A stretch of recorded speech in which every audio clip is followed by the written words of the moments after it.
Welcome, my name is Luke, and this is going to be an English class for English learners. So if you're not an English learner, what are you doing here? Get out of here. If you are, welcome, welcome, welcome. We're going to be today looking at some interesting things. I have some funny screenshots to show you from text message conversations, and we can pull a little bit of English and culture out of those as well. We're also going to be talking about questions that you guys are asking. So this is also a Q&A. So if you have questions, ask your questions. I will do my best to answer them. Just a couple of things before we get started. So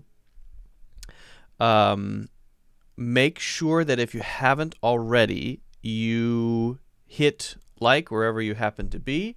Make sure you subscribe or follow. And also, in the description, there are courses, Udemy or Skillshare. Make sure to check those out if you're interested in studying English more seriously. Okay, so I see we have some people coming in. Saeed is here, and Richard is here. That's good. We'll wait a couple minutes for more people to come in before we really get started. But how can I... One thing I want to know is, how do I change the cover while I'm doing the stream? Is that possible? Can I do that? I'm using a different sort of software today. Well, not a little bit different. A thing that I'm not usually using, and I'm not totally comfortable with it. I apologize if I'm a little sniffly today or I sneeze a few times, because I've got I don't know if I have a cold or allergies. I'm not sure what it is. It's something, and I also I guess I have to apologize for my stupid hair. But it's hard to get a haircut these days because we're on lockdown, you know? It's tough. It's tough. So we already have some people here. That's very, very good. Okay. Let's see. Hey, Lewis is here. Welcome, Lewis. Welcome, welcome. Good to have you. I'm just trying to see if I can change the cover photo for this. Can you guys just give me 1 second? Can you give me a second? I'm going to copy and paste this, and then we'll really get started for real. Yeah, I can't. All right, well, I guess I just have to figure this out later. Okay, let me just copy and paste the link, and then we'll begin. No problem for you, Rolfie. No problem for me. For me, it's a big problem. I don't know why I feel like everyone should. I like having control over the cover of a video, and I'm using something called Restream, and I'm not able to figure out how to change the cover of the video. So I got to figure that out. Hey, MJ, good to have you here. I really missed you guys. It was a busy week. Well, MJ, if you really miss everybody, all you have to do is join the WhatsApp group. Most people are in the WhatsApp group, so make sure to check that out as well. It's just a place to have conversation. It's just a natural place to talk about stuff, whatever it may be. I'm just a member of the group. I'm not... Well, I guess technically I am the admin of the group, but I don't see myself that way, right? I see myself as just one of the people, one of the fellow group members. Wow, we got a lot of people here. That's awesome. It's great. It's fantastic.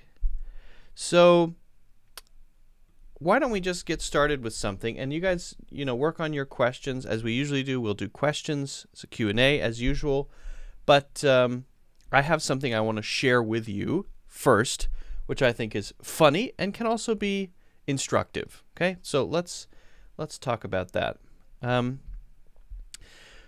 Now, everyone has text message conversations, right? That's not a thing that's exclusive to English-speaking culture, but typos, misunderstandings, these are very common. Because in text message conversations, you have either autocorrect, which is correcting your words, or you have one generation speaking to another generation. Often when you have one generation speaking to another generation, The younger generation might say something that the older generation doesn't understand because it's only in the younger generation. This is called an acronym, or it's called a generation gap. Now, an acronym is maybe the thing that it is. Like if someone writes, well, let's say WTF, which is one we're going to talk about. If someone writes WTF, most people know what that means, right? But if they didn't, it would probably be someone in an older generation who didn't know it, or some other acronym like that. An acronym is when each letter represents one thing, right? Each letter represents a word. Okay, and I'm sure you probably know WTF. Most people know that one. Now, the generation gap, the other factor in that is the fact that when you grow up, you know what your parents know. So generally, younger people know the parents' generation's stuff, but the parents don't always know the younger generation stuff because they're the ones creating the new stuff, right? That's how it works. So we're going to look at some screenshots which sort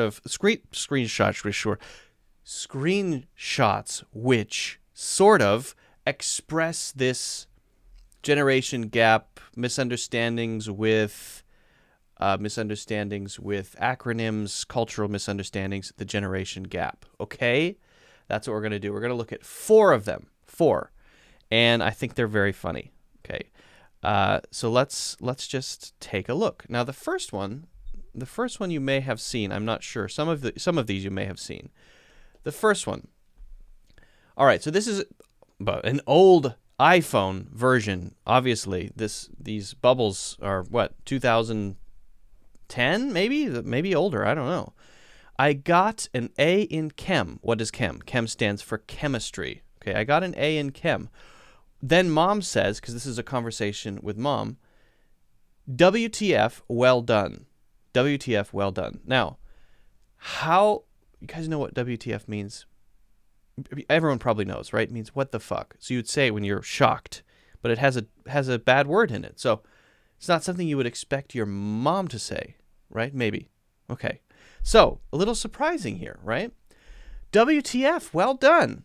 Chemistry class. That's a tough class, right? You got an A in that? Fantastic. WTF, well done. That's what I would say, right? But will mom say that? Unlikely. Mom, what do you think WTF means? Mom says, well, that's fantastic.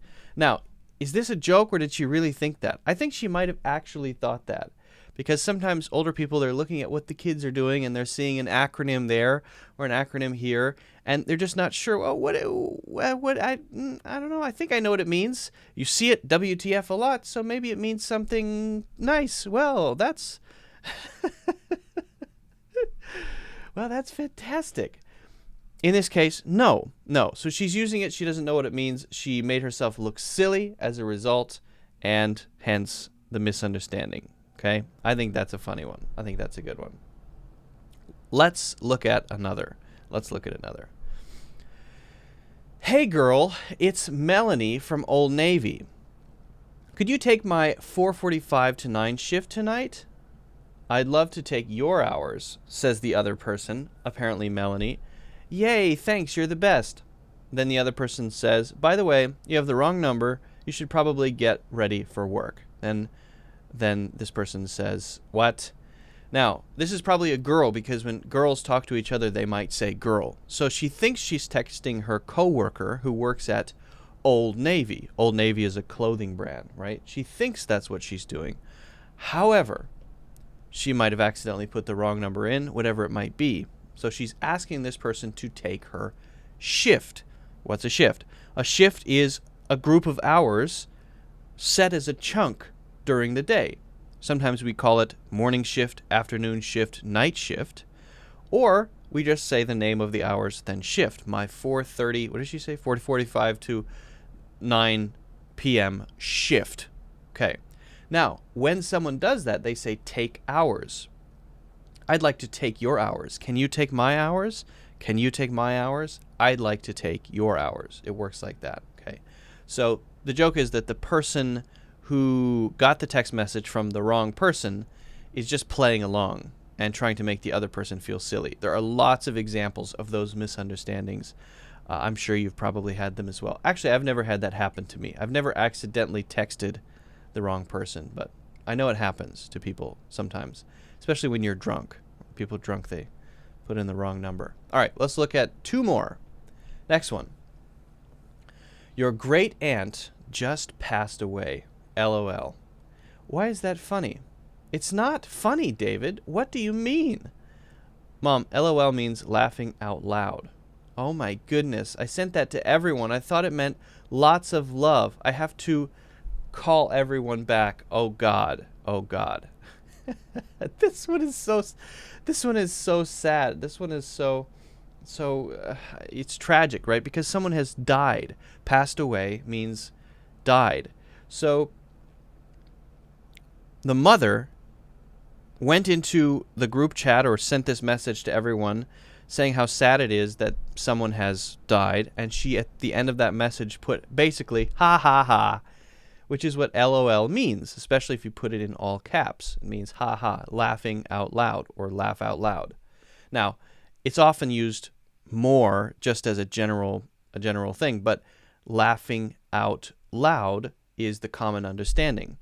So it's like saying, ha, someone died, your great aunt died, ha ha, right? She didn't know. She thought it meant lots of love. Very sad misunderstanding, but also, it's a bit funny as well. Last one. You're such a jerk. Correction. YOU''re. Oh my God, you're so annoying. Correction. YOU''re. Stop doing that. You're making me mad. YOUR''re. Fine, I'm going to slap your face. Correction. YOUR.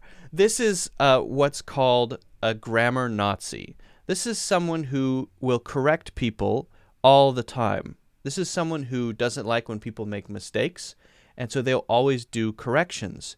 Now, in this case, this mistake is really basic, and I also, just like this person, find it really annoying when people make this mistake, right? There's YOUR, your, the thing that belongs to you, your house. And then there's YOUR, same pronunciation, YOU''re, which is short for you are. So you would say, for example, you're so good looking. You're so good looking. Same pronunciation there. YOUR, YOU''re. Same pronunciation. But the spelling is different. And if you spell it the wrong way, you kind of make yourself look silly. If I see someone spell it the wrong way, I will judge you. I will say, I'm not a grammar Nazi. I'm not going to correct everybody, but it does bother me. Frankly, it does bother me. The funny thing about that one is that this person, when they finally did change it to YOU''re, it was the wrong time to do that. I'm going to slap your face. That would be the face that belongs to you. So that one should be YOUR. But the other ones, the first 3, should be YOU''re. So I think this one's great. They're all great. They're all very interesting. So I just wanted to share those with you guys. Hopefully you found them as funny as I do. Maybe we'll do more of these in the future. If you haven't already, make sure you hit the like button. Make sure you subscribe and or follow and check out my courses in the links in the description. Okay. All right. Looks like we have some questions as well, so we'll get into some questions. I hope you guys enjoyed the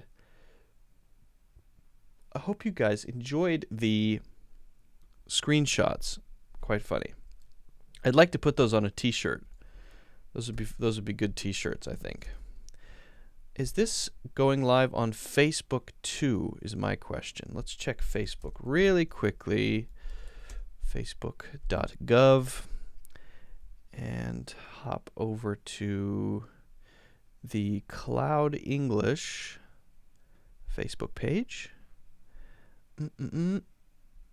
Yes, it is live on Facebook. Nice. But why does it say that I'm streaming with Restream.io? I don't want that link to be there. I pay for a service. Why would I want the link to be there? How upsetting. What's the WhatsApp number? Hamada says, if you guys want to check out the WhatsApp group, message me on Facebook. That's what you can do. Hey, Lolly, welcome. Wow, we've got a lot of good ones, a lot of good questions here. So we'll pop some of those up. We certainly will. All right, let's do accents question, either and neither. All right. Hey Gertie, welcome. Lolly Lolly's here, Gertie's here, Sleepwalker's here. Everybody's here. Everybody's here.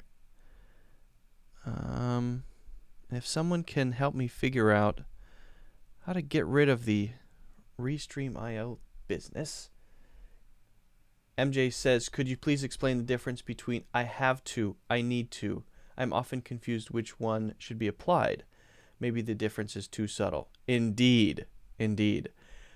Just when I read those two, I need to and I have to, I don't know any difference. I can't think of a single situation in which they're different.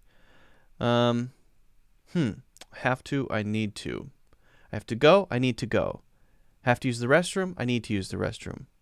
I have to follow my dream, I need to follow my dream. I have to buy this, I need to buy this. I have to tell you something, I need to tell you something. I have to wait for my sister, I need to wait for my sister. I don't see any difference. I can't notice any difference. What I do when I'm looking for differences, and I just make little examples in my head, and then I decide. It doesn't seem like there's any difference there. All right, so we're going to pop up this one here. The question is from Axon. Axon Gomez says, what's the difference between either and neither? Sometimes people will say either and neither, and you may wonder which one is correct. It doesn't matter. Either, neither, either, neither, either, neither, either, neither. Doesn't matter. Whatever you want to do. Don't care. Nobody cares. So the important thing is, how do we use these, right? And this is a great question because we can learn a lot. We can use these in many different places. We can learn a lot about how to express ourselves with just these two words. So let's start with neither, or we could also say neither, okay? Now, sometimes when we use neither, and that's the one I prefer to say, sometimes when we use neither, we mean both not, both no, right? People offer two choices, not one, not three, not five, two. And they say, would you rather have pistachio ice cream or cookies and cream ice cream? Neither. That means I don't want that one and I don't want that one. Both no. Now, that's different than saying either. Either in this case would mean that one is okay or that one is okay. I don't care which one. So neither means both no, and either or either means one or the other. I don't care which one, but I do want one, right? It just doesn't matter to me which one it is. That's how we use this. Okay, that's generally how we use it. Sometimes, though, when we use either or either, we're putting forward choices. For example, we could either stay home and do nothing or go to the zoo. We could either stay home and do nothing or go to the zoo. What do you think? Now, we might say, either one, either. Either one is fine with me. Either one is fine with me. That means we could go to the zoo or stay home. I don't care. Maybe someone else cares. I'll let them choose. If it's really up to me, I'm going to flip a coin. If I say neither, I want to go see a movie. Neither, I want to go see a movie. It means I don't want to stay home and I don't want to go to the zoo. I want to go to see a movie. That's how we would use then neither. Okay? So they're related in this way. We're bringing up choices. We use either to bring up the choices. We use either one to say that or that. Don't care. We use neither to say not this nor that. Not this nor that. Right? And that's usually how these are used. Okay? Now, it's important to bring up both, I think, just to make it complete. If we say both, then we're talking about this one and this one, not just one of them. For example, would you like pistachio or cookies and cream? Both. Both. Means I want one of each. I want both of them. That's different than either. Either means I want one of them, but I don't care which one. Both means I want both of them. So so either is not the opposite of neither, right? Both is the opposite of neither. Neither is the opposite of both. Does that make sense? Now, the other way that we use neither is in the expression me neither. Me neither. This one means not me too. And it's the opposite of me too. Well, kind of the opposite of me too. So let me see if I can clarify this one. If somebody says, for example, I hate pistachio ice cream. I hate pistachio ice cream. And I feel the same way. Should I say me neither or me too? I should say me too. Because hate is a positive statement. Yes, I know hatred is a negative thing, but it's a positive statement, right? If we use a verb that is in the negative form, not, then we use neither. For example, I might say, I don't really want to go to the zoo tomorrow. That was our plan. Originally, we were planning to go to the zoo. I don't know. I'm feeling I don't really want to go to the zoo tomorrow. Yeah, me neither. Me neither. So we use don't there. The key thing is that it has a not there, right? If I say I hate the zoo, I could say me too. I don't want to go to the zoo. Me neither. It means I agree with you about the not thing, but it has to have the word not in it. You might say, wait, don't has not? Yes. Don't means do not, right? So me neither is the kind of the opposite of me too, but the difference is we're saying only things in the negative with me neither, whereas with me too, we're using only simple verbs, even if those verbs are verbs like hate or loathe or despise, something like that, okay? Now, the last thing to say, and I know this is going on here, the last thing to say is you might hear people say, we don't either. We don't either. Is that the same? Can I say me either? No, but we might say we don't either. We can't either, right? We don't want to either. I could say I don't want to either, okay? That is basically the same as me neither. If I say I don't want to either, me neither, basically those two are the same thing. I don't want to either, me neither. I don't want to either, me neither, okay? So I know this is kind of a complex network of ideas, but they're all kind of related. We're talking about choices. We're talking about preferences. We're talking about what we want, what we don't want. We're talking about agreement. Me too. I agree. Me neither. I agree with the negative. I don't either. I agree with the negative, but I have to include the word don't there, okay? So they're all kind of related. Hopefully they're clear. If you guys haven't already, make sure you like the video. Don't forget to follow or subscribe, and check out my courses in the links in the description. All right. So I know that was a bit long-winded, but it is kind of a complicated one, to be honest. Not easy to explain on the fly either. Hopefully that was clear. All right. Notice that the pictures are not showing up anymore. Ho-hum. Garumph. Oh, we have a lot of questions here. Let's see.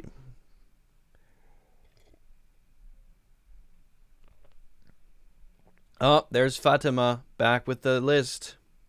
Our future list of, it's going to be a playlist of 10,000 videos of comparisons.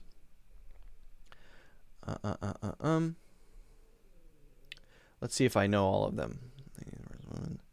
Pretty versus beautiful. Need versus want. Mind versus brain. Hen versus chicken. Kids versus children. Ladies versus women. You know what? Let me just, before I get started with that, I want to just check the usage of something here. Give me a moment. Let's see. I just want to give a complete answer, and I want to make sure I'm not missing anything here. Okay. Hi, so yeah.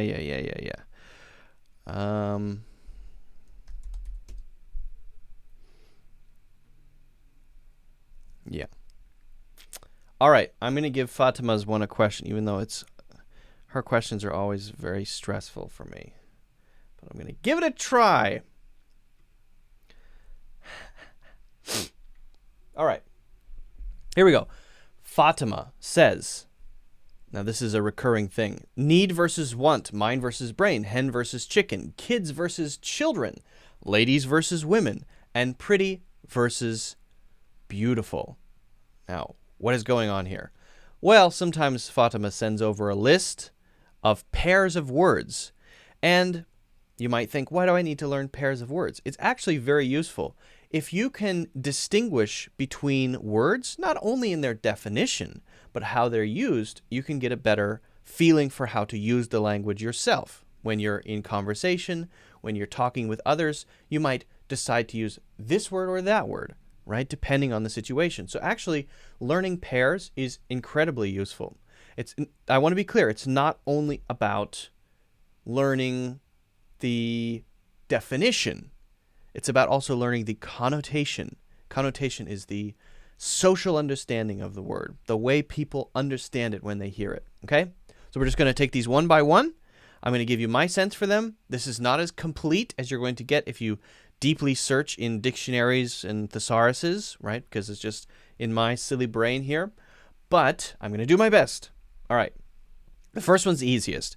Need versus want. Need versus want. A need is something that has to be there. Otherwise, it will cause suffering. Otherwise, things will break. Otherwise, there will be chaos. Otherwise, something can't happen, right? In other words, I need a budget before I can make this movie. I need a budget before I can make this movie. How do you make a movie without a budget? You can't, right? Movies cost money. So it's a need, not a want. A want is something that you prefer. You would like it to be there. It would be nice if it were there. For example, I want an A-list celebrity for my movie. Now, if I can't get Brad Pitt, maybe I will see if I can find a C or a D-list celebrity for my movie. Well, I want an A-list celebrity, but I can make my movie without it. Okay? That's the difference between want and need. The movie can't happen without a budget, so I need a budget. I want Brad Pitt, but if I can't get Brad Pitt, then I will settle for something lower, and I'll still make my movie. That's the basic difference between them, okay? People need water to survive. If they don't drink water, they can't survive. Okay, I want orange juice. If you don't drink orange juice, you'll survive. You can go your whole life without orange juice. Now, this is where it gets a little tricky because people will say, oh, I need orange juice. I will say, I need coffee. Now, to me, I need coffee. I wouldn't be sitting here if I didn't have coffee. But that's where it gets a little subjective. It gets subjective when it comes down to a feeling of, if I don't have it, I'll be miserable, right? So people do use the word need, not literally for things that will, the absence of which will kill them, but for things that they really, really want or things that are very, very important to them. For me, for example, coffee, the internet. I need the internet. I need coffee, like that. Okay. Mind versus brain. Again, this one's also not too hard to separate. Brain is the physical thing, the piece of gray or pink meat that lives between your ears. And your mind is a more abstract concept, a more abstract idea, which is made by the brain, but the brain is the meat. The brain is the stuff that's there, right? People say, for example, I will store it in my memory, right? Or keep it in mind.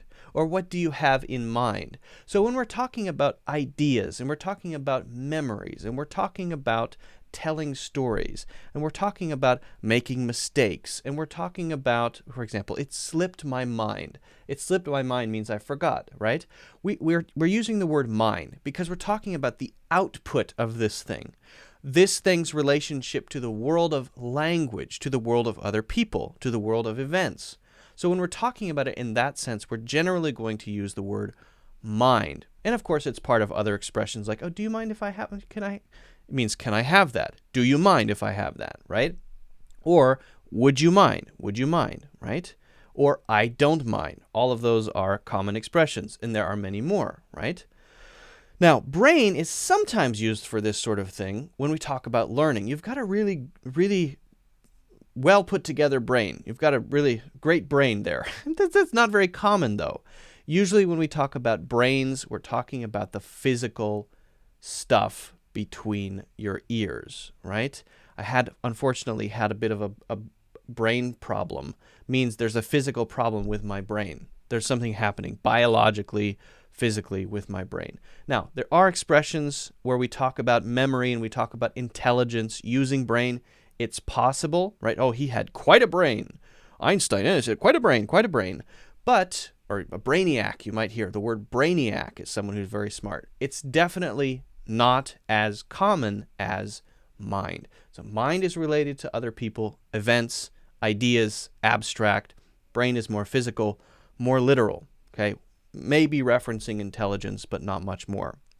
Hen versus chicken. Now, as I understand it, a chicken is a pretty general word for this thing that walks around and goes, buck, buck, buck, buck, buck, buck, buck, buck, right? That's that thing. Whatever it happens to be, I'm not really focused on it. I'm not looking at it carefully. I don't care what it is other than a thing that I could potentially eat and a thing that lays eggs that I use for my omelets and my egg salad sandwiches, right? Now, there are male chickens and female chickens, right? So we talk about chicken as just a kind of animal. That's that kind of animal. It's a hippo, right? It's a dinosaur. Well, I guess a T-Rex, okay. But then there are special words for each one. There are male chickens, which are sometimes called roosters, and there are female chickens, which are generally called hens. Now, generally speaking, when we talk about chickens, we're talking about female chickens because that's what we talk about when we talk about the production of chickens, which is eggs, right? But generally, we still use the word chickens to mean all of them. That kind of animal over there in the barnyard that I'm not really focused on eating seeds. Buck, buck, buck, like that. Okay. So, again, hen focuses on the gender of the chicken. Chicken focuses on the kind of animal. Rooster focuses on the gender of the animal as well. A rooster does its, what does it do in the morning? What is it called? Rooster, I'm blanking on the thing that it does in the morning. The roosters, oh, that's weird. I just totally forgot that word. The rooster does the thing in the morning, the whatever it does, right? And then the chicken lays a couple of eggs for your breakfast. And we could say that the hen lays a couple of eggs for your breakfast too. And when we say, I'm eating chicken for dinner, we don't care if it's a boy chicken or a girl chicken, if it's a hen, or if it's a rooster. We don't care which one it is. It's chicken and it's delicious. Hopefully that makes that clear. All right, what about kids versus children? The only difference between kids and children, they're both plural, but the only difference here is one is more formal and one is more casual. One is, we could say, more colloquial. Can you guess which one it is? Kids is more formal. Children is more formal. Kids is more colloquial. My kids are over there. Where are your kids? Oh, they're over there. How many kids do you have?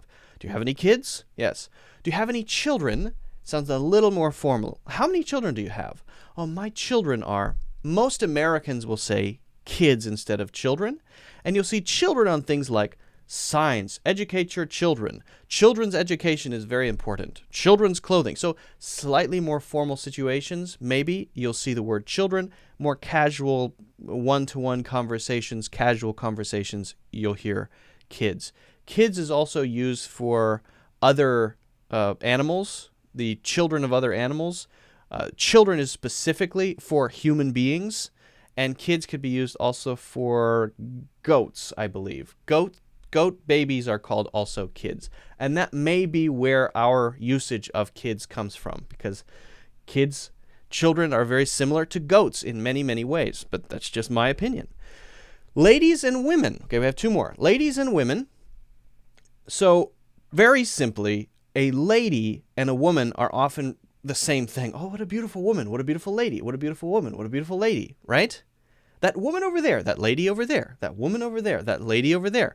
They're used in the same way. We often use them almost in exactly the same way. We're talking about an adult female person, okay?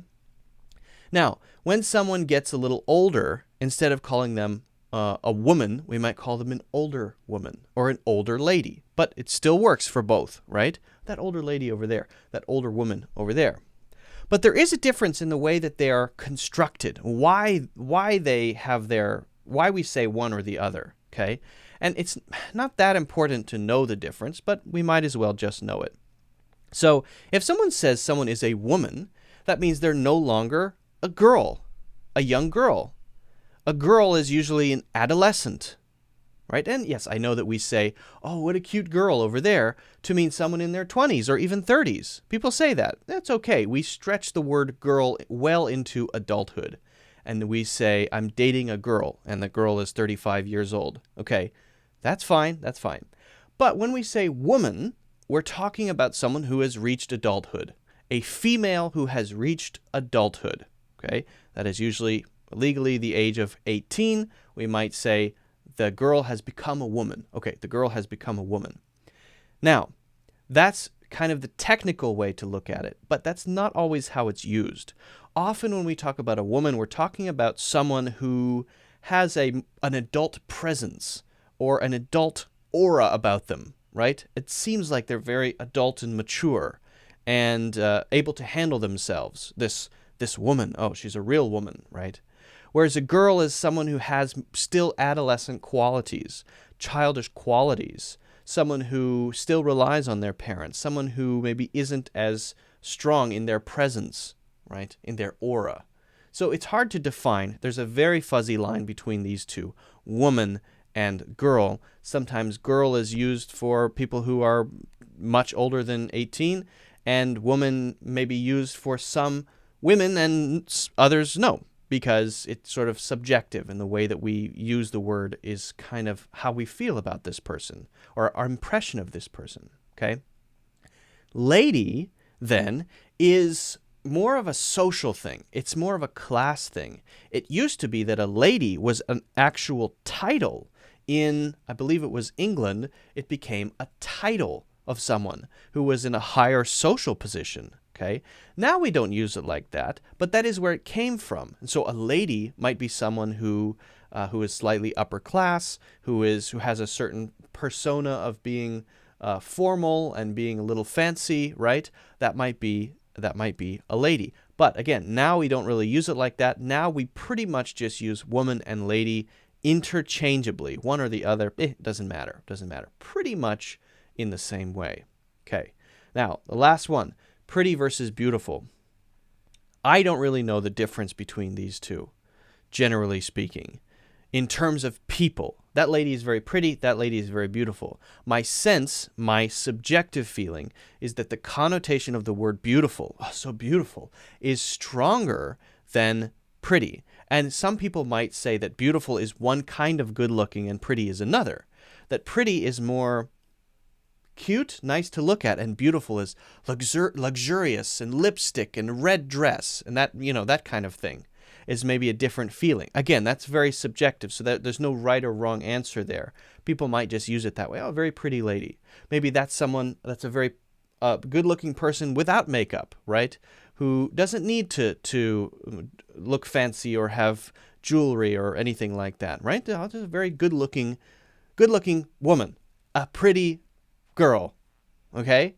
Now, a beautiful girl, we could say you're a beautiful girl. That's fine too, totally fine. I'm not saying it's wrong. I'm just saying some people might use it to focus more on the done-up meaning of makeup and hair and clothes and jewelry as part of the whole package of what beautiful is. Very subjective. That's my general sense of that one. Okay. Now, we use these two words for other things as well that might be a little more different. So, for example, we might say, for example, let's say the landscape that we're looking at from the top of this mountain is beautiful. Would we say it's pretty? If we say it's pretty, it's definitely bringing it down a little bit. It's not as high. So let's say that we have a couple here, right? And one is on their phone just checking Instagram, and the other is looking out at this beautiful sunset, purple clouds, orange sky, green fields. Isn't it beautiful? Isn't it so beautiful? And the other one on their phone is, yeah, it's pretty. It's pretty, right?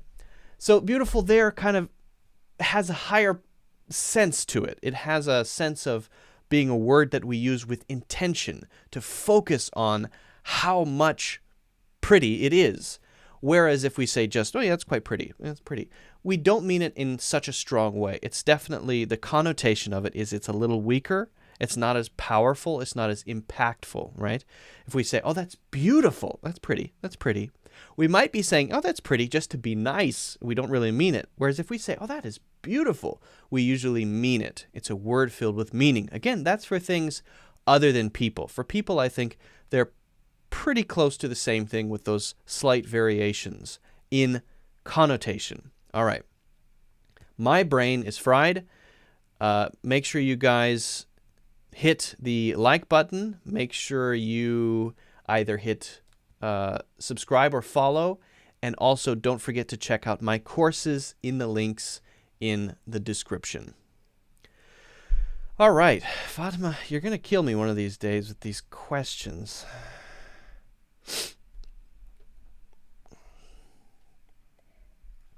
I just hope you don't think it's easy to do that. It's not easy. It's not easy. It's hard. It's hard. I know, I got a lot of other questions here. I'm going to try to get to some of them. Sorry to those of you who missed our funny screenshots. They were very funny. I thought they were funny.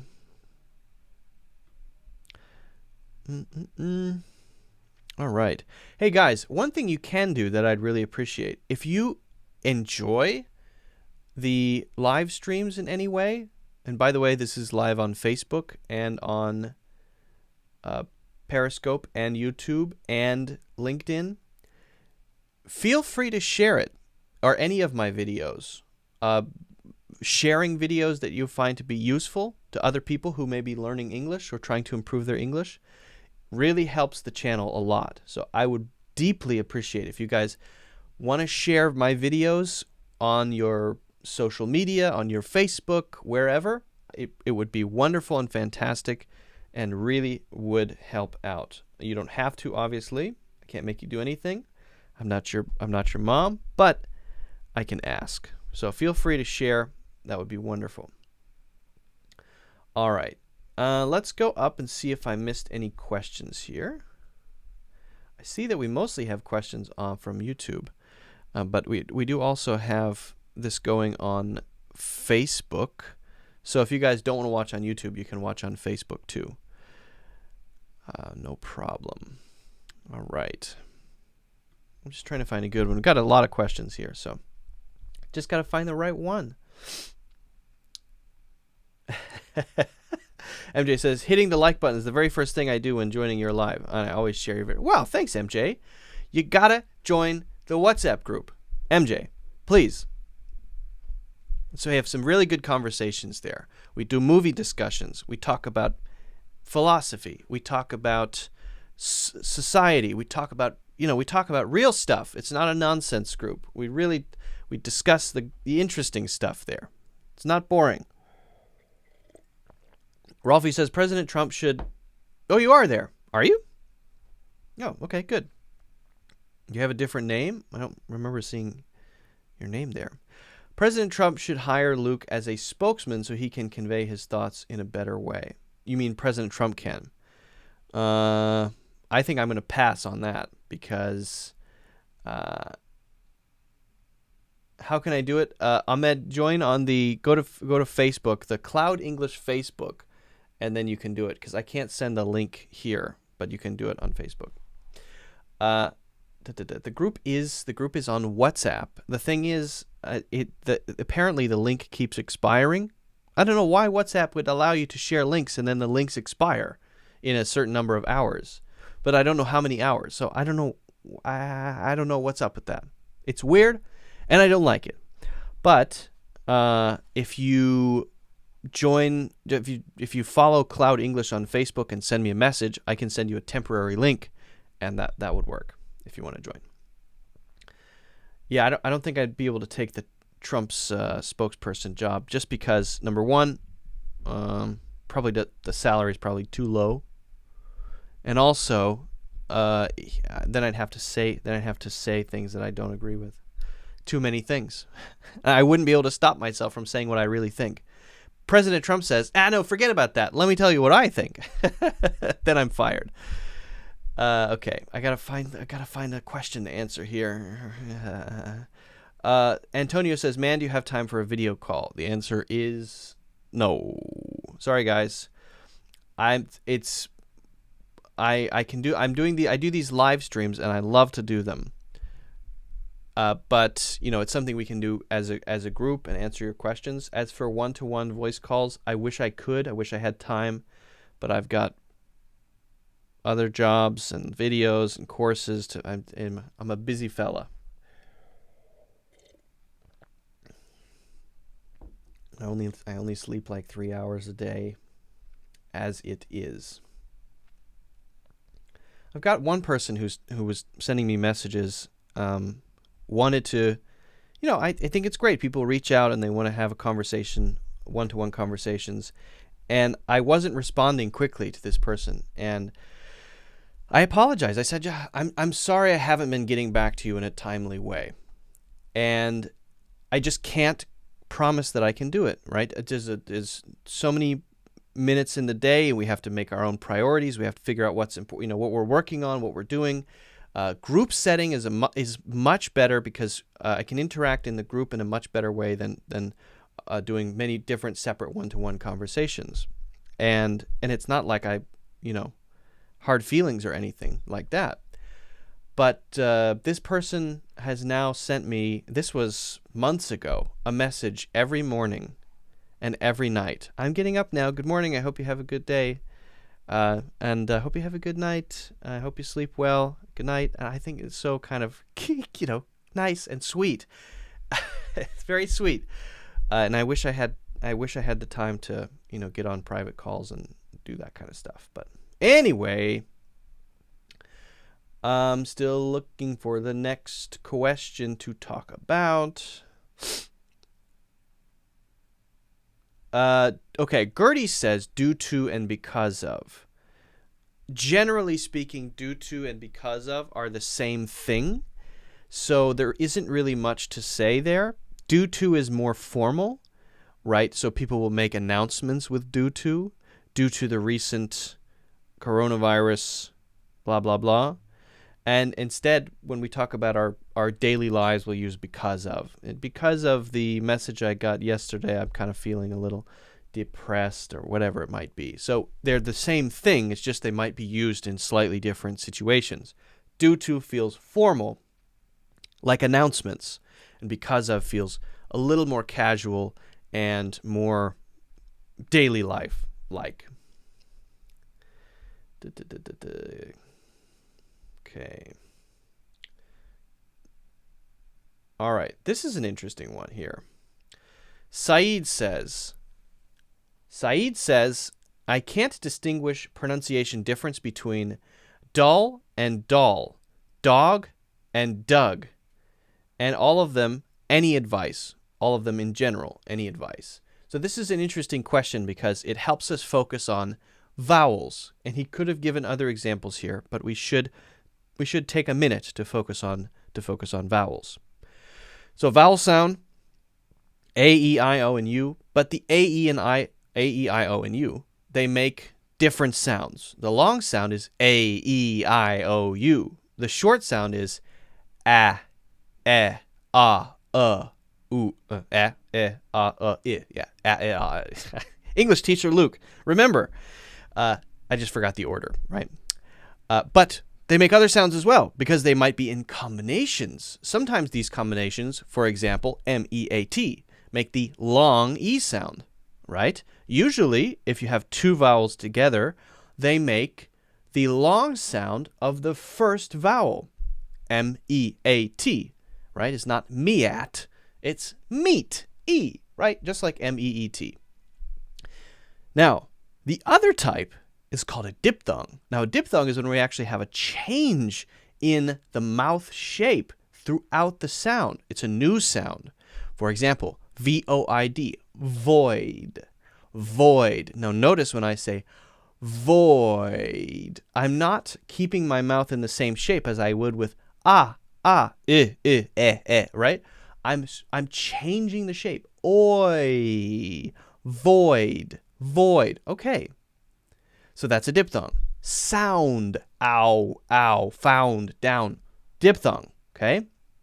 Sometimes it's none of those. Sometimes you have a combination that just sounds like a regular vowel. And that's what Doug is. D-O-U-G is pronounced in exactly the same way as D-U-G. There's no difference in the way it's pronounced. So there all we have to do is make sure we're clear on the difference between the vowel O in its short sound and the vowel U in its short sound. For D-U-L-L, we just have to say, generally speaking, with a slight variation, the short U sound, and then the O sound, clearly. So we're kind of around the same territory. We have to change it a little bit because of the other letters in the words, right? There are slight differences here, so we have to actually say them. But just keep that in mind, that there are some general rules we can apply, but that sometimes the rules don't work, and a vowel sound that is two letters together may just make a simple vowel sound, in the case of D-O-U-G, which is just pronounced Doug. Doug. Okay, so I can't distinguish between D-U-L-L and D-O-L-L. How about this? Dull, dull, dull, dull. Now notice when I say this one that my mouth is not really moving at all. Dull, dull. You might see my teeth moving slightly, but my mouth shape is generally staying the same. Now, is this the same ul, as in, for example, ulcer, as in UL, a UL sound, right? Yes, it is. Yes, it is. Dull, ulcer. What about umbrella? Now, for umbrella, because it's in front of an M and it's the beginning of the word, we might slightly change it and stretch the mouth open a little wider first. Umbrella, umbrella. But because it's between the D and the L, we don't stretch it out so much. We don't open so much. And so the mouth is very fixed. Dull, dull, ulcer, ulcer, ulcer. Umbrella, umbrella, dull. So it's basically the same sound. We're just making a slight variation because of the letters around it. Now, what about D-O-L-L? Dull, dull. Now you might say, wait a second. Wait a second. That sounds a lot like the A sound. For example, in W-A-L-L, dull, wall, dull, wall. That's right. Here we have an overlap where certain O sounds are the same as certain A sounds. One of the short A sounds, for example, in A-L-L is wall, wall, wall. And it's the same thing here with the O sound. It makes the same sound. Dull, dull, dull. If it were the short O sound that we usually think about, it would be, for example, it would be doll, doll, or something like that. It would be ha, ah. It would be an ah. It would be a different sound, right? So there is overlap between the A, the short A, and the short O. Sometimes they sound the same. Sometimes they sound different, okay? For example, if we say mother, M-O-T-H-E-R, does that sound like an O? That would be mother, right? We should say, why don't we say mother? Why do we say mother? Well, that one is taking the U sound. So you can't be too strict about this. What you have to do is listen carefully and pick out the sound and then copy the sound. as best you can. Imitate the sound. And don't worry if, oh, that's strictly an O sound, or strictly a U sound, or strictly an A sound. There is overlap. B-A-L-L, ball, ball. D-O-L-L, doll, doll. Is there any difference between those? No, not really. M-O-T-H-E-R, mother, mother. D-U-L-L, dull, dull. They're pretty close. They're a little different, but they're pretty close to the U sound, right? What about the others? D-O-U-G and D-O-G. Dog, aw. Now there is a classic short O sound. Aw, aw, aw, aw. The mouth is shaped in the O shape. Dog, aw, dog, dog, dog, dog, dog. The other one is the classic U sound. Classic short U. Like umbrella. Duh, dug, dug, dug.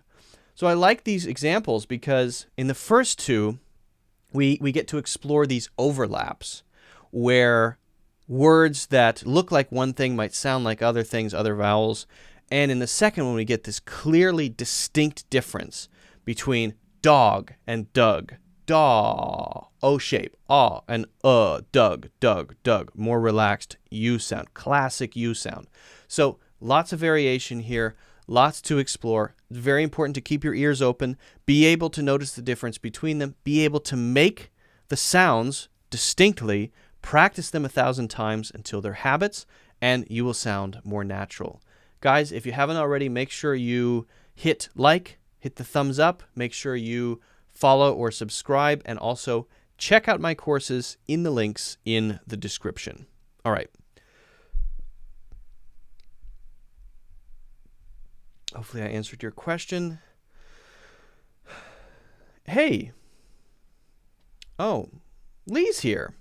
Lee, Lee's in the chat. What the heck is Lee following Cloud English for? Hey, Lee.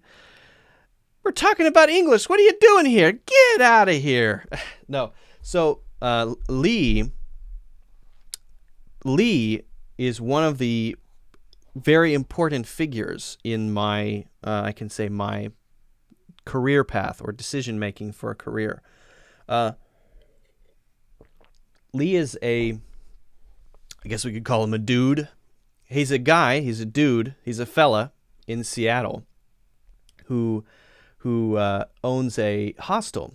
And when I was 21, I came back from India and had no idea what I wanted to do next. And I ended up at this hostel, and I ended up working there and living there. It's called Workstay. And it made me realize that there are two things that I think are important for my experience. I think I spent 10 months there. Very transformative and important 10 months, by the way. Very memorable. I made lots of friends, and I learned lots of things, and it's a very sort of golden time in my life. Very precious, very precious. Because it's sort of no responsibilities, but also responsibilities, and not much financial pressure, no one expecting me to do anything. It's a very unique period. So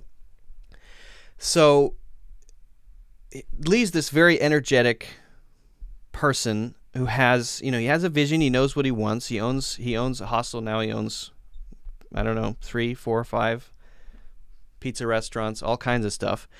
Anyway, there are two things that immediately I grabbed onto as ideas that have really stuck with me from this guy who I admire. One is that you have to, if you're going to ask people to do things, you have to be willing to do those things too. So in the first day, when we were learning how to clean the hostel, because that's what you did when you first started at the hostel, you have to clean it. And you spend 3 hours a day doing that, and then you live there and you do whatever you want to do for the rest of the time. So instead of saying, okay, you guys go over there and clean. I'm the boss. You go clean like that. He said, and let me show you how to install toilet paper correctly and scrub a toilet.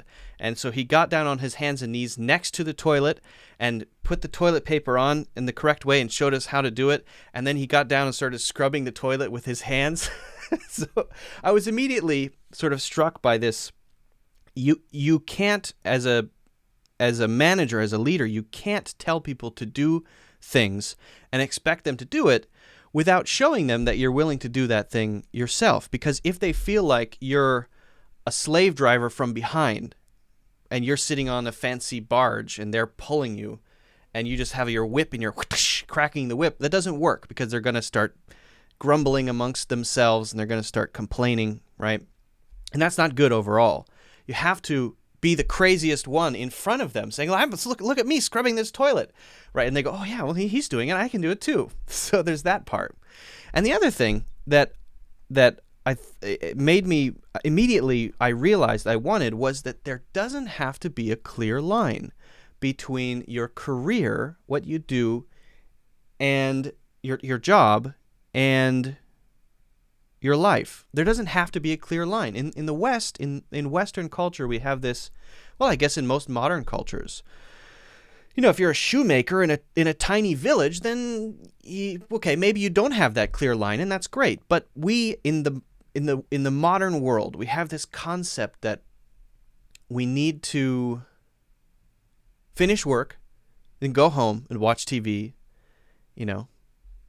play with the kids, beat the wife.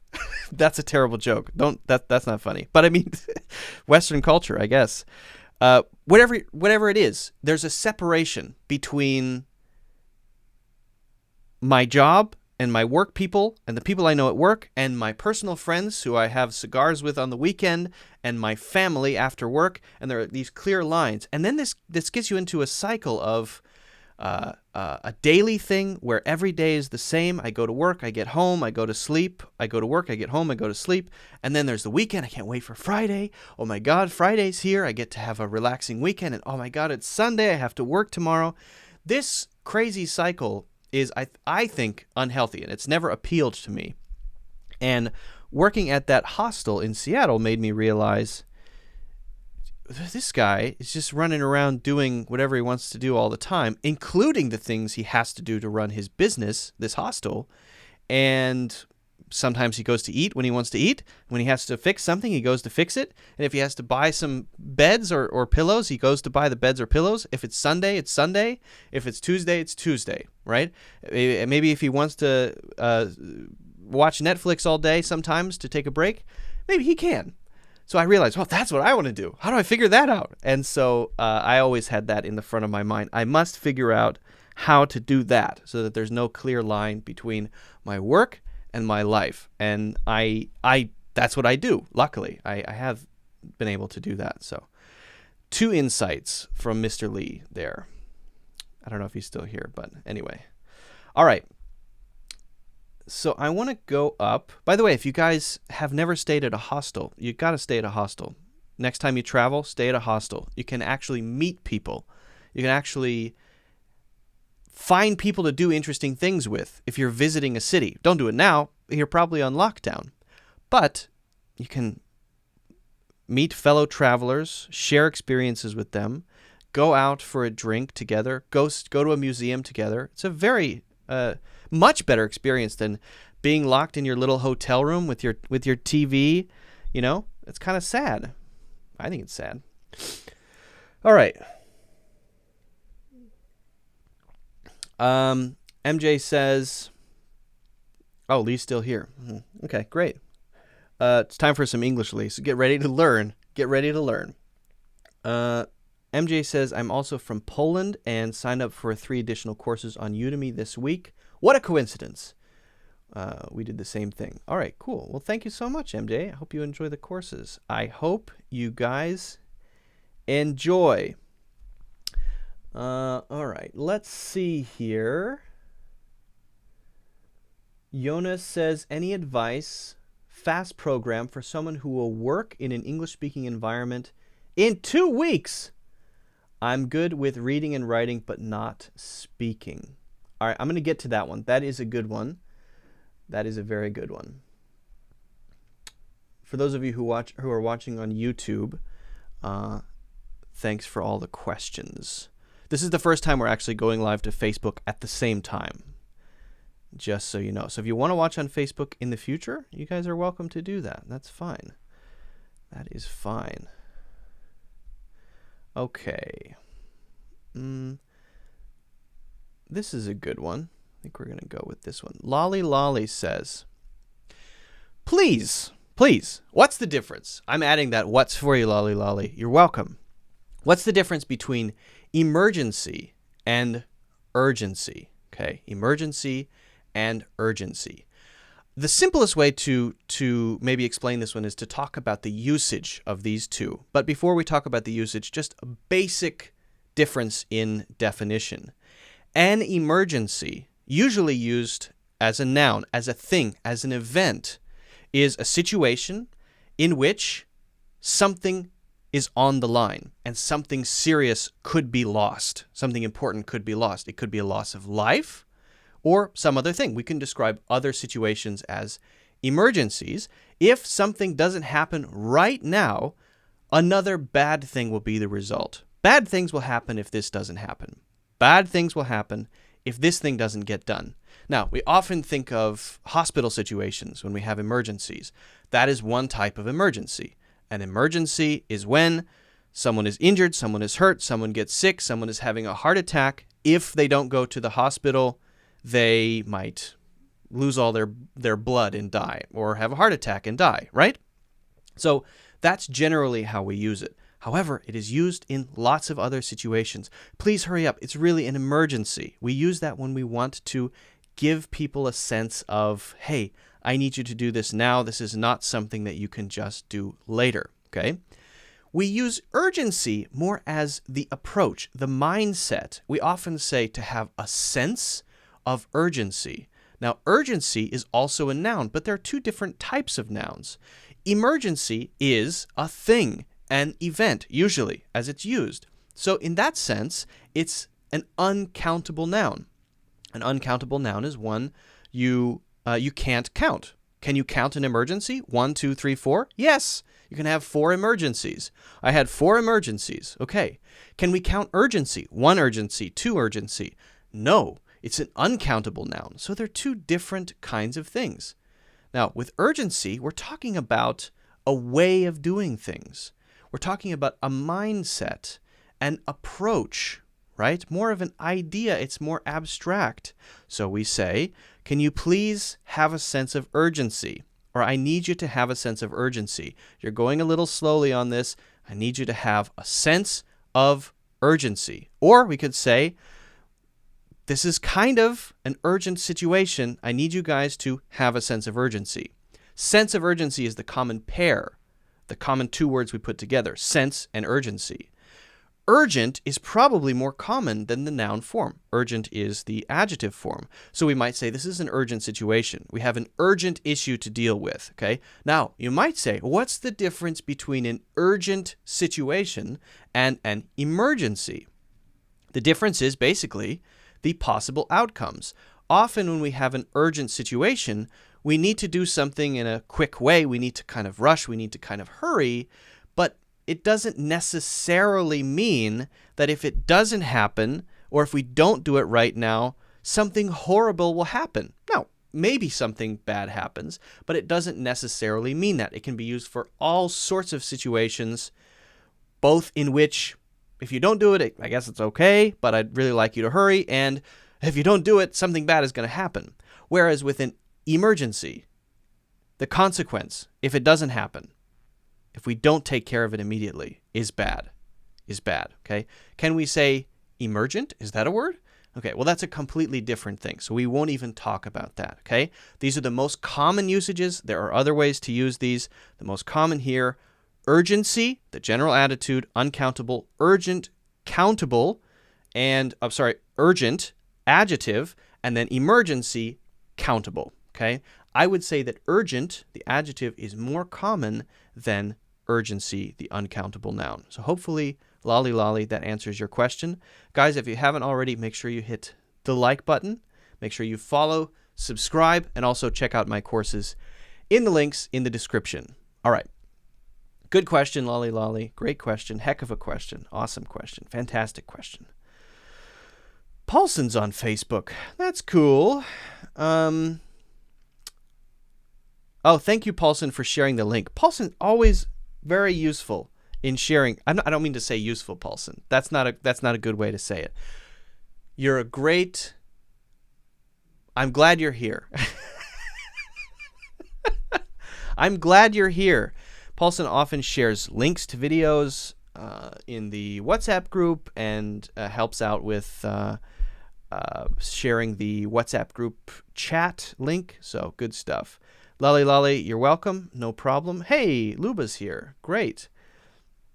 Depending on urgency of the case, we can set up a very specific priority issues. Yes, depending on, let's add the word the there. Depending on the urgency. So I'll just pop this up for people who are on Facebook as well. Depending on, put the in there. Can I edit this?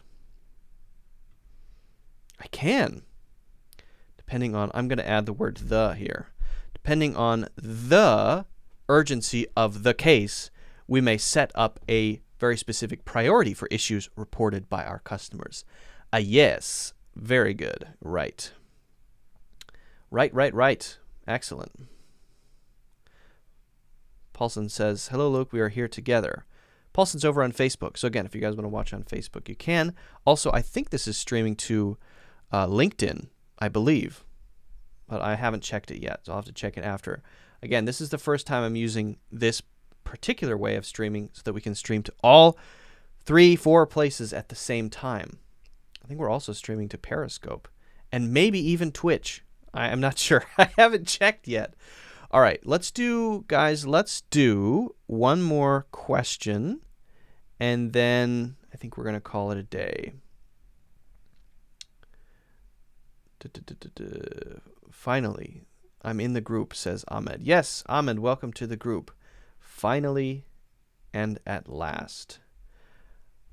All right, I'm scrolling way up to the top. I know I missed some good questions here.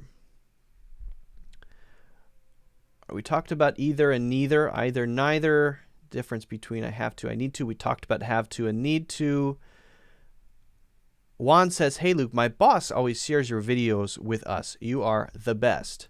Oh, thank you so much. Juan, I appreciate that.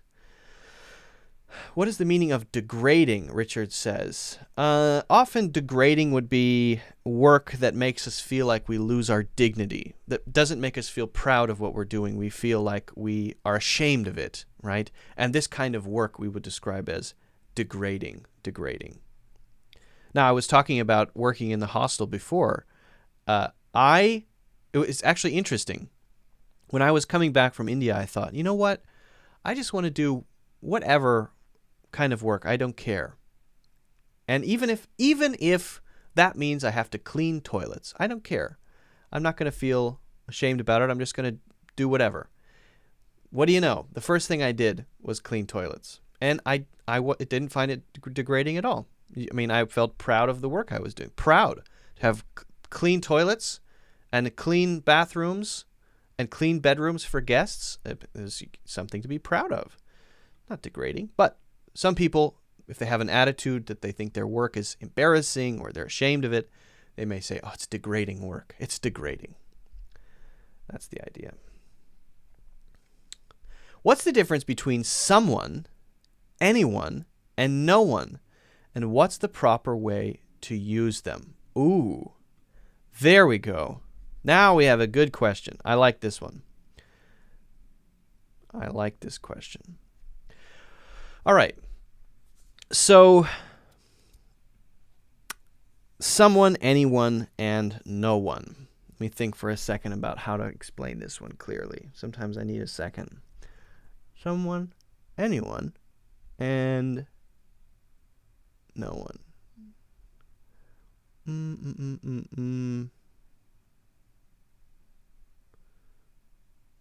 Okay.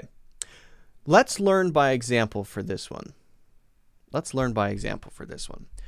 Rolfie says, what's the difference between someone, anyone, and no one? And the harder difference here is to talk about the difference between someone and anyone. No one is easy to distinguish. No one is no person, right? For example, no one signed up for the event. That means no person signed up for the event. 0 people signed up for the event. Pretty easy, right? Easy to understand. So we say no one, right? Same as nobody. Nobody knows. 0 people know. 0 people know. All right, so we say no one. All right, that's pretty straightforward. Okay, so we don't need to talk about no one anymore.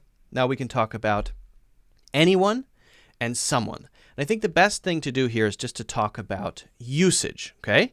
Now, would someone like to sign up for the event? Would anyone like to sign up for the event? What's the difference in how these feel? Would someone like to sign up for the event? Would anyone like to sign up for the event? While the meaning of each of these is focusing on an individual, a single individual, that's why we have one here. Actually, the connotation here is really different. Would someone like to sign up for the event suggests that we only have one place available, right? Which of you, 10 people, which of you will it be? Greg raises his hand. Greg, thank you for signing up for the event, okay? Now, if I have more spots, more spaces, I would say anyone else? Anyone else? So the anyone focus is on each individual signing up, but it's not necessarily that there's only one spot there. Does that make sense? Right? Would someone like to sign up for the event? I have this one space available. Greg did. All right, now it's Greg. We're done. Would anyone like to sign up for the event? 10 people come forward, and each of them sign up because I don't have a limitation. 10 people can sign up for the event, right? So the focus is on the individuals, but it's not on the fact that there's only one space available. That's really the way that it's used differently. Although if you look at the definitions, they're very close. They're very close. Someone means any one person, right? Any one person. I don't know who it's going to be. The meaning for both of these is any one person, someone. Okay, I don't care which one it is.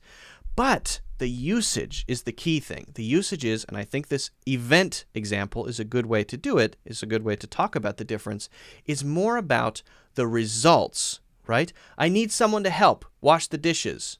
I'll do it. Okay, great. Okay?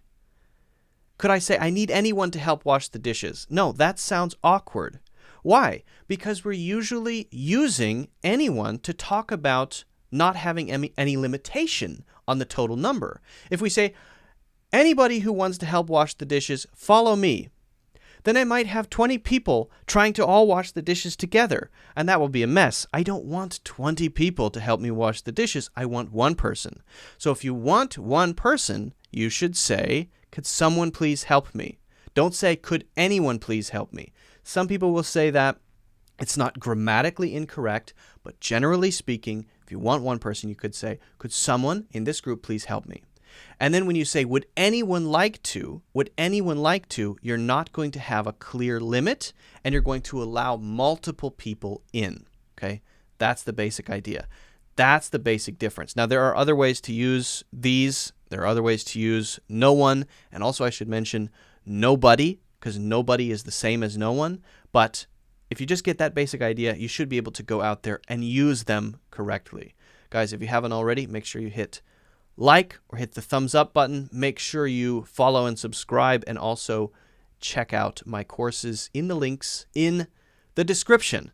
You might be wondering which courses, Udemy, Skillshare. Well, it doesn't matter, I guess, but I would recommend Udemy because with the Udemy courses, it's a little bit more organized. It's up to you, though, whatever you want to do. All right.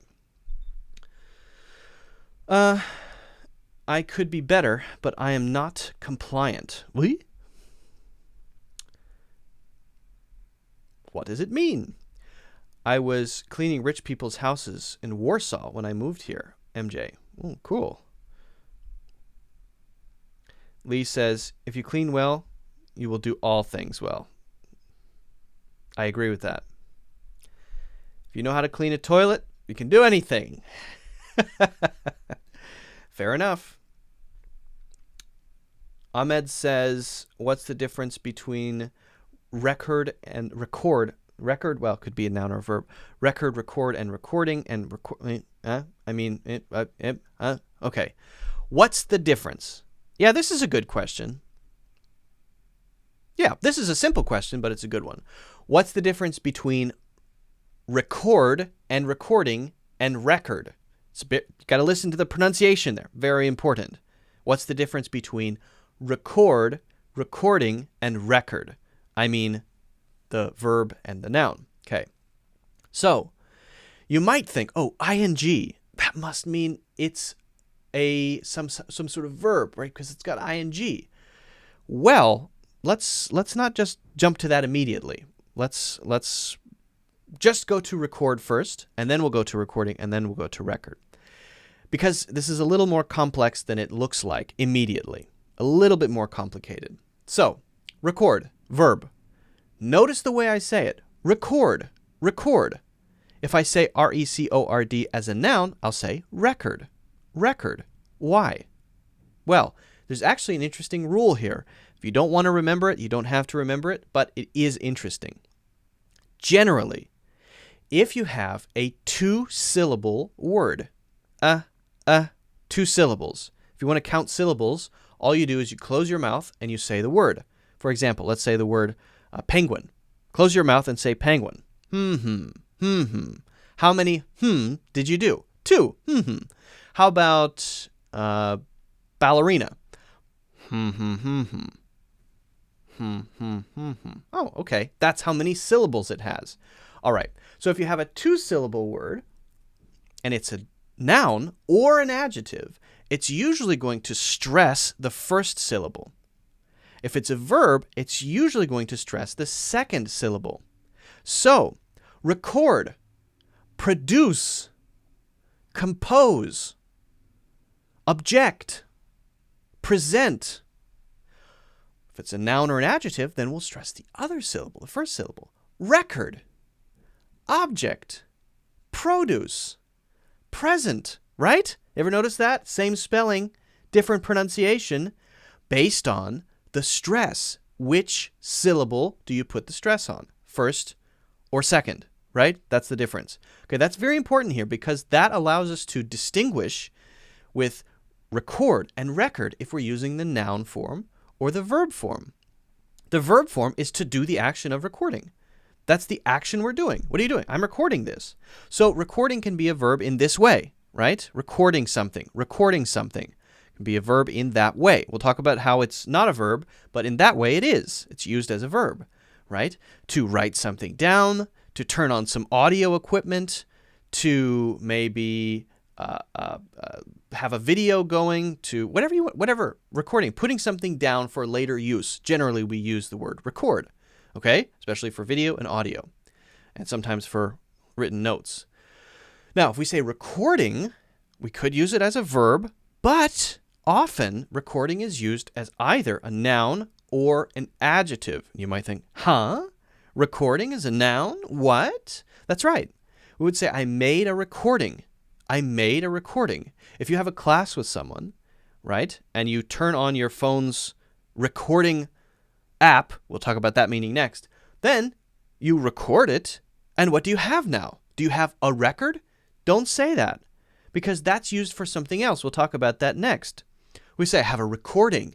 So in that way, recording is a noun. So ing words can be nouns, and this is an example. A recording. I made a recording of our class. Do you need it? Yeah, please let me listen to it. Or can you send it to me? Yeah. All right. What about the adjective?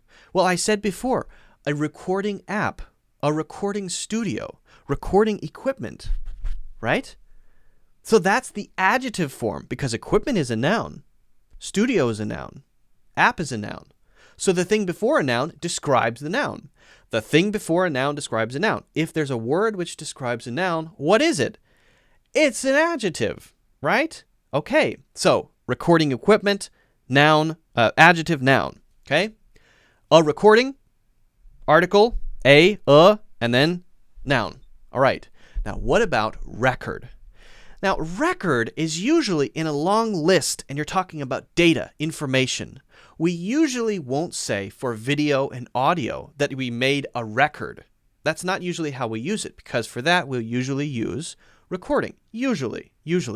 I have, you could say video records of, maybe.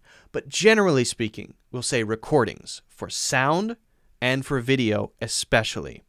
But if you're talking about financial stuff, or if you're talking about documents, if you're talking about who came in and who went out and who worked here and who didn't work here and spreadsheets, right? All that stuff, we're probably going to use records. As a general word, we would say my records. My records are a mess. Or all my records got burned in the fire or something like that, okay? Records are things, and we use them to talk about data. However, another meaning of a record is a disc, which we also call a vinyl. It's black. We put it on a thing called a turntable, or a phonograph, or a record player, and we hit the play button and it spins around and we can listen to music. Okay, I have some in that room over there. Sometimes those are called vinyls. Sometimes they're called vinyl records. Sometimes they're called... There's a number. What is the number? Crap, I forget the number. 50, 60, 78, 66? I forget. Sometimes they're called records by themselves. I have that record. I have that Beatles record in the other room. I have a rare Japanese edition Beatles record. Yeah, I do. But I don't have anything to play it on, unfortunately. So that's how we use those words. Not as easy as you might have thought. Guys, make sure... Wow, there's an ambulance outside. Still a lot of ambulances going around. I'm in New York, so there are many cases of the virus here, and there are ambulances constantly. There's even one on a treadmill outside of my apartment building, and it just stays in one place. It doesn't even move. Just because they know I'm doing a live stream here, and they want to annoy me. Hey, he started the live stream. Start the treadmill. All right. Wee, wee, wee. How long is he going to do it? I don't know. Maybe an hour? All right. Keep going. Anyway, hopefully that's clear. Record, record, and recording. If you haven't already, make sure you hit like or the thumbs up. Make sure you subscribe and follow. And also, if you haven't already, check out my full English courses in the links in the description. All right. Good question. All right, guys. I know I missed some questions, but I think we're going to call it a day. Friendly neighbors. I'm going to be doing more of these. This is honestly, I know we usually do just YouTube, but I wanted to try out the ability to stream simultaneously to Facebook and YouTube and Periscope and LinkedIn at the same time. And I have no idea if it went well. Maybe it was a complete disaster. But I am seeing comments coming in from Facebook and YouTube, mostly from YouTube. So that's cool. I'm glad we have that. It's been a good test. I got to figure out how to do cover images, though, because I really don't like not having control of the cover images. If anyone can help me figure that out, I'm all ears. Just tell me on Facebook or in the WhatsApp group. Guys, we had an application which was recording the conversations. Yeah, sure. Regarding recording, for some period of time, I was working in so-called quality department, listening to the recordings of calls. Yeah, exactly. Right. Correct. Hello, Luke. I practice my pronunciation. But in my head, I sound like a native speaker. But when my mouth opens, it sounds horrible. How to practice. The key to pronunciation is to take my pronunciation course called American English Pronunciation. No. Well, that's one. That's one thing you could do if you want to. But the other key is to develop your awareness. You have to be able to hear the difference between your sample, what you're listening to, and what came out of your mouth.